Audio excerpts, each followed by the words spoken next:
Good morning, everybody. 5 o'clock now on your Friday. I'm Dave Chudowski with Holly Strano. It was a tough night for severe weather across most of the region. Yeah, I think it woke a lot of you up, and thankfully the severe weather threat is over, first and foremost. Now most of you dealing with the cleanup this morning, and there's a lot of downed trees. There's a lot of power lines down.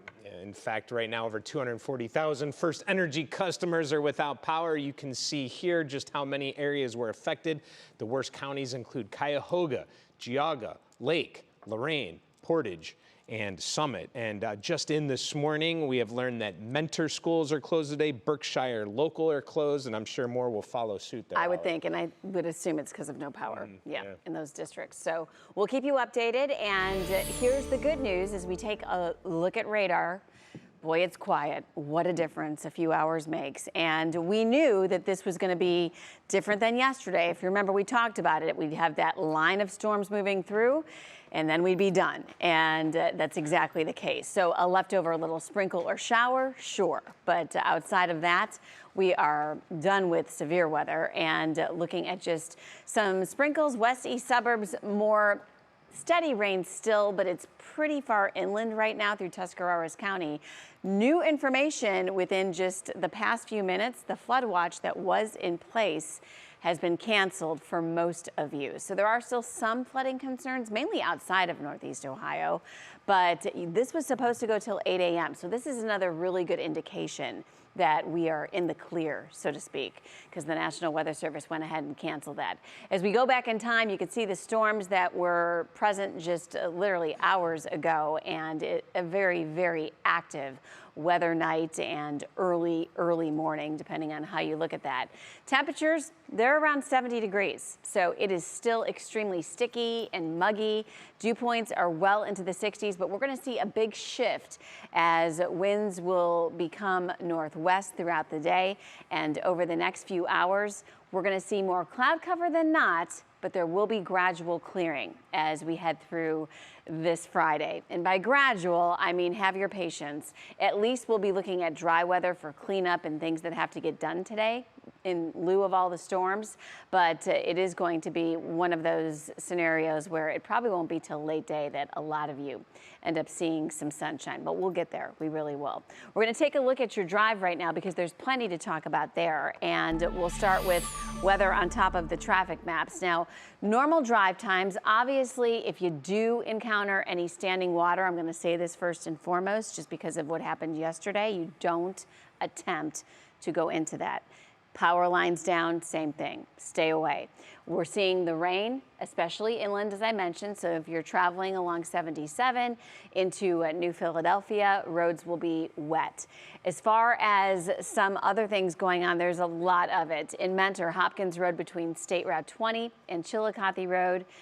State Route 306, the underpass there flooded. So North Randall at the intersection of Northfield Road and Miles Road, poles and wires are down, Dave.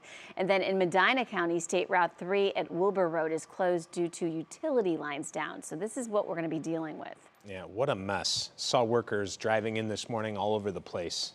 Roads closed, All right.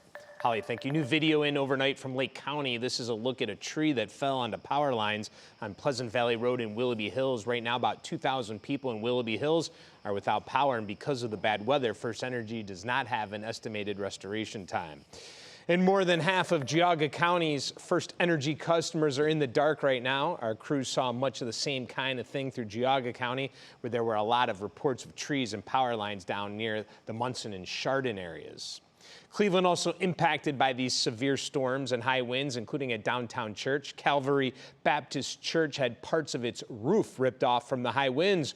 Austin Love is there now. Austin, what does the scene look like now here at 5:05 this morning? Yeah, hey, good morning to you, Dave. You know, last night we felt the power of those storms, and now we're seeing the destruction it left behind, especially here at New Life Calvary Church here in Cleveland. Now, take a look behind me. We just want to show you exactly what stands left of their church right now.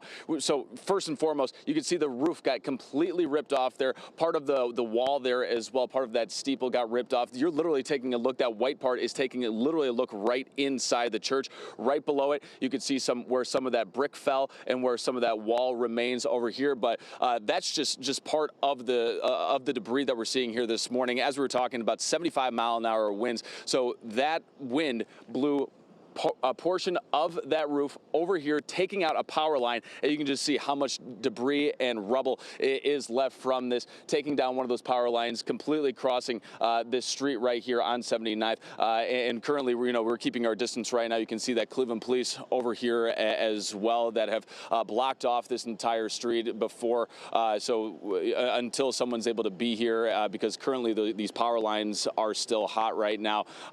Just a traffic note right now, we're at the corner of Euclid and 79th. If you're taking this area, I know it's very close to the Cleveland Clinic, make sure that you are avoiding this area for your commute right now, probably through most of the morning, potentially later into the afternoon, evening, until they're able to get this cleaned up. But just showing the sheer force of these winds that we're seeing here. We talked about it, 75-mile-an-hour winds, Dave. You saw just how far that portion of the roof traveled and how hard it must have been going to take out a power line at least 30, 40 yards away from it, Dave. Yeah, so stay away from Euclid and 79th. Austin, that image on television, boy, I'll tell you, up close in person, it must be something to see. Very scary. Yeah, absolutely. Just thankfully, everyone is okay at this point. Yeah. All right, we'll talk to you in just a little bit here. Thank you.